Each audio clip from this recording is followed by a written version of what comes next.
नमस्कार। आपकी बात के यूट्यूब चैनल पर आपका स्वागत है। मैं हूं विभाकर।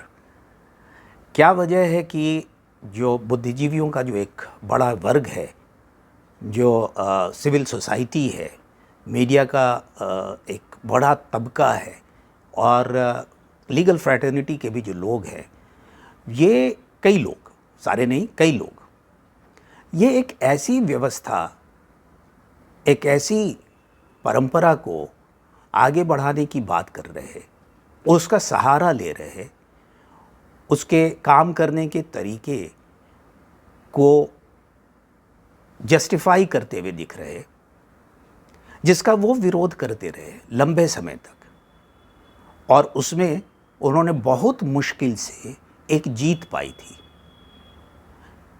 जी, मैं बात कर रहा हूँ खाप पंचायतों की। वो खाप पंचायत जिनके एक्स्ट्रा जुडिशियल कानून के दायरे से अलग हटकर खुद से कानून देने की, सज़ा देने की, अपराधी दोषी करार करने की एक व्यवस्था बना रखी थी लंबे समय तक। कुछ लोग कहते हैं कि वो तो मेडिवल पीरियड से था, सोसाइटी के बेहतर के लिए था। आज भी कई लोग इस बात को करेंगे और जिन मुद्दे को लेकर वो किया करते थे, लेकिन उसमें जिस तरीके से वो अत्याचार करते थे, जो सज़ा देने का उनका जो हिंसात्मक तरीका होता था, उससे सब किसी का रूह कांपता था। और इसी की वजह से सुप्रीम कोर्ट ने लंबे समय के इस लड़ाई को, जिसको यही बुद्धिजीवी, यही सिविल सोसाइटी के लोग, यही मीडिया के सारे साथी और जो लीगल प्रोफेशन से जुड़े हुए जो लोग हैं, जो देश के संविधान और न्याय व्यवस्था में यकीन करने वाले लोग हैं, उन्होंने एक बड़ी जीत हासिल की थी। और खाप पंचायत को अवैध बताया गया था जब वो उस तरीके से न्याय देने की कोशिश करते, खुद से देने की कोशिश करते, संविधान की व्यवस्था से अलग हटके। फिर क्या वजह है कि आज ये पहली बार नहीं हो रहा है। आपने कुछ महीनों पहले, 1 साल 1.5 साल पहले, आपने इन खाप पंचायतों का मेन स्ट्रीम करने का काम किया। मैं समझ सकता हूं कि राजनीतिक तौर पे, विचारधारा के तौर पे आप किसी के साथ सहमत हो सकते और असहमत हो सकते हैं। प्रधानमंत्री के साथ आप खड़े भी हो सकते हैं, आप उनका विरोध भी कर सकते हैं। और किसी भी पार्टी के साथ आप जुड़ सकते हैं या आप उसका विरोध करने का फैसला ले सकते हैं। ये सारा लोकतांत्रिक अधिकार है जिसको हम सब इस्तेमाल करते हैं और संविधान से हमें वो अधिकार मिला हुआ है। उस पर किसी तरीके का कोई सवाल उठता ही नहीं है।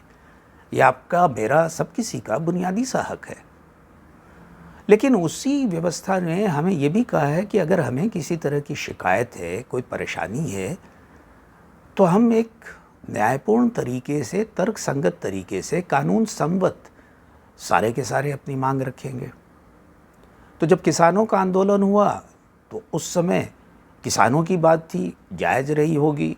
व्यक्तिगत तौर पे शायद मैं उससे सहमत नहीं हूँ, जो जिन किसानों ने वो बात कही, मैं उससे सहमत नहीं हूँ। मुझको लगता है कि नहीं, वो जो कानून थे वो सही थे। हो सकता है कि उसके कुछ प्रावधानों में थोड़े बहुत फेरबदल करने की आवश्यकता हो सकती थी, लेकिन पूरे के पूरे कानून को ही रद्द करने की जो बात है, वो मेरी नज़र में कम से कम वो उचित नहीं था। लेकिन खैर, वो तो किसानों और सरकार के बीच का था। सरकार ने ये फैसला लिया कि हम उस कानून को वापस लेते हैं, तो उन्होंने ले लिया।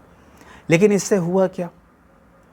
कौन सी शक्तियाँ थीं जिन्होंने किसान आंदोलन में आगे बढ़ के वो सारा का सारा जो मोर्चा जिन्होंने संभाल रखा था?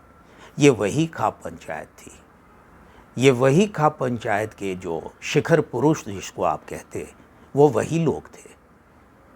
और आज फिर वही खाप पंचायत के लोग, कि वहाँ पे उनको सफलता मिली, वहाँ पे उनकी मेन स्ट्रीमिंग हुई, टेलीविज़न चैनल्स पे, मीडिया के हर एक इसमें हर समय उन्हीं की बात होती थी, उन्हीं से बात होती थी। वही एजेंडा तय करते थे, वही किसानों को लाने की बात करते थे, वही उनको किसी तरीके की अगर सुविधाएं जो देने की बात करते थे, वो सारा कुछ वही कर रहे थे। तो हमने तो उनको लेजिटिमेसी दे दी और आज फिर वो एजेंडा सेट कर रहे हैं। वो एजेंडा सेट कर रहे महिला पहलवानों के जो आरोप है उसको लेकर, यहाँ पे मैं एक बात स्पष्ट कर दूं, क्योंकि मैं जानता हूँ कि जिस मुद्दे को मैंने उठाया है तो उस पर मेरे ऊपर में आरोप लगाए जाएंगे और लगाए जा सकते हैं, और मुझको उससे कोई एतराज़ नहीं है।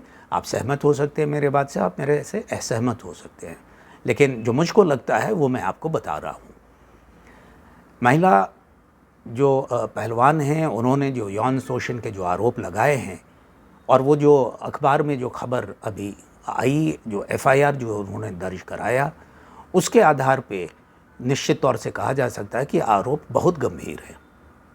और जिसके ऊपर आरोप लगाया गया है, अगर ये बात सच साबित होती है न्यायिक तरीके से जांच के बाद, तो उसको कठोर से कठोर सज़ा मिलनी चाहिए। इससे कहीं पे कोई दो राय नहीं है। और मैं ये भी मानता हूँ कि महिलाओं के साथ शोषण होता है, और बहुत कम ही लोग निकल के इस तरीके की बात कहते हैं।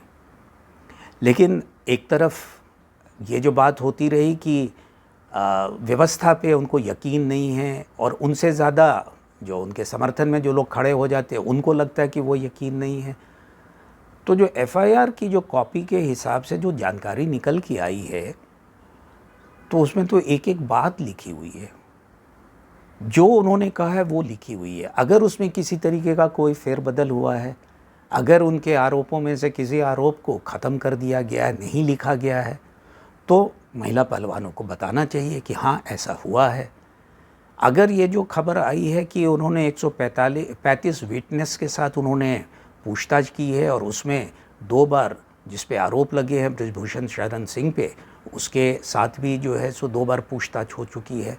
वैसे ये भी है उन रिपोर्टों में कि कम से कम 4 या 5 लोग हैं जिन्होंने आपने जो आरोप लगाए हैं महिला पहलवानों ने, उसको उन्होंने कहा है कि उनके आरोप को उनके हिसाब से कि सच्चाई है, चूँकि आपने उनके साथ साझा किया था। तो ये बात सारी आ रही है। तो इसमें तो ये कहीं तो नहीं दिख रहा कि जांच हो नहीं रही है, ईमानदारी से नहीं हो रही है। लेकिन जांच तो पूरी हो, और जांच पूरी होने के बाद जो अगला जो स्टेप होता है कि वो कोर्ट में जाते हैं, वो चार्जशीट एक फ़ाइल होती है, और चार्जशीट के आधार पे कोर्ट एक फ़ैसला लेगा कि वो गुनाहगार कौन है, सबूत हैं कि नहीं है। ये होता है, उसमें वक्त भी लगता है। ऐसा तो है नहीं कि वो अभी हो गया और आज आपने आरोप लगाया और कल ही जो है सो सज़ा की सुनवाई हो जाएगी। फास्ट ट्रैक कोर्ट के तरीके से तो हुआ नहीं है, उसकी मांग भी नहीं हुई उस तरीके से। हो सकता था कि नहीं हो सकता था, कानूनी तौर पे ये मैं कह नहीं सकता। लेकिन अगर ये अभी तक आपकी बातें जो कही है आपने वो अगर हो रही है, तो फिर दबाव बनाने की ये जो रणनीति है खाप के द्वारा, वो अब तय कर रहे हैं कि 9 तारीख तक आपको कुछ फैसले कर देने हैं, आपको इसको गुनाहगार साबित कर ही देना है, आपको इसको जेल भेज ही देना है।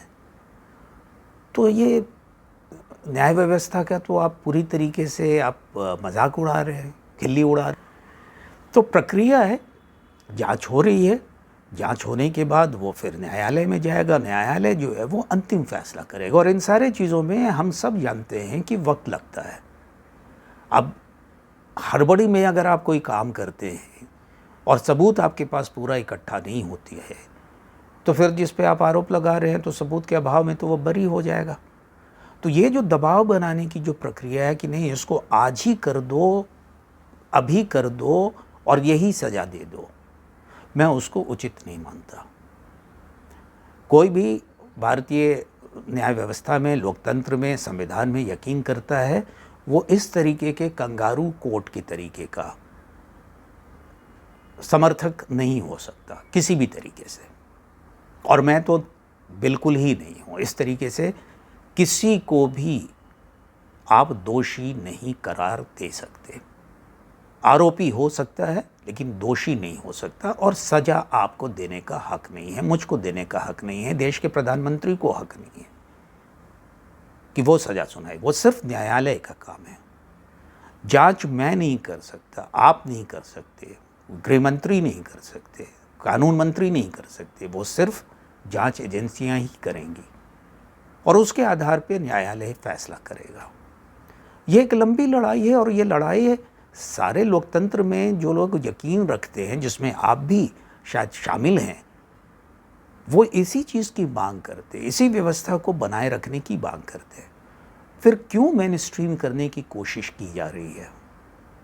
राजनीतिक विरोध होना, विचारधारा का विरोध होना, किसी पार्टी का विरोध करना, किसी नेता का विरोध करना, ये ठीक है, ये उचित है, ये हर किसी का लोकतांत्रिक अधिकार है। असहमत असहमत होना ये हर किसी के साथ होता है। लेकिन क्या उसके लिए उन सारे औजारों का इस्तेमाल करना चाहिए जो कि गैर संवैधानिक है, जो इलीगल है? आप वो काम कर रहे हैं और यकीन मानिए कि आप जिस फोर्स को, जिस ताकत को, जिन सोच को आप आगे बढ़ा रहे हो, वो आगे चल के बहुत ही घातक होगा। और जब आप उसको दोबारा रोकने की कोशिश करोगे, उस प्रवृत्ति को रोकने की कोशिश करोगे, उस सोच को रोकने की कोशिश करोगे, तो उसमें लोग आपकी बातों पे यकीन नहीं करेंगे। तो ये मेरे समझ के परे है कि आप ऐसा क्यों कर रहे हो। अभी भी वक्त है, अपने कदम पीछे खींचो और ऐसी शक्तियों को बढ़ावा मत दो। बाकी सारा कुछ, आप बुद्धिजीवी लोग हैं, आप सारा चीज़ आप समझते हैं, जानते हैं, दुनिया आपने देखी हुई है। उचित अनुचित का फैसला आप कर सकते हैं, तो अपने विवेक के हिसाब से आप फैसला करें। तो इस अंक में बस इतना ही। आपसे गुजारिश होगी कि आपकी बात के यूट्यूब चैनल को आप ज़रूर देखें, लाइक करें, सब्सक्राइब करें और शेयर करें। नमस्कार।